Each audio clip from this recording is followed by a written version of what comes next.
شنو قصة هذا الشاب اللي قدر يبهر العالم خلال افتتاحية مونديال قطر 2022 رغم الضعف الجسم ديالو والمرض ديالو؟ هو مؤثر قطري معروف عند الخليجيين، عمره 20 سنة ولكن عقله أكبر من عمره ب50 عام. معروف بفصاحة اللسان ديالو، قدرته العجيبة على الإلقاء، وعطى بزاف ديال المحاضرات. عينته قطر سفير للنوايا الحسنة. مؤخرا تم اختياره لافتتاح مونديال قطر 2022 مع الفنان العالمي مورغان فريمان، واللي الصورة ديالهم تنشرات في العالم بشكل رهيب وحصل على تفاعل وتعاطف عالمي كبير.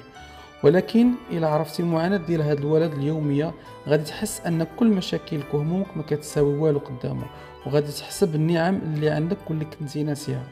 غانم تزاد ومعاه متلازمة التراجع الذيلي واللي خدات منه ثلث الجسم ديالو، مع الأرجل وجهاز البولي والتناسلي وجهاز الهضمي والطرف من العمود الفقري. وتخيل معايا حجم المعاناة اليومية بدون هاد الأجهزة، ومع ذلك ما كتلقاش كيندب الحظ ديالو أو لا كيسب القدر أو لا تلقاه كيتسول قدام المساجد. خدم على راسو واجتهد وكتلقاه ديما مبتسم وراضي بالقدر ديالو، وفي كل محاضرة كيركز على نقاط القوة وكيحكي بأريحية على المعاناة اليومية اللي كيعيشها مع والديه.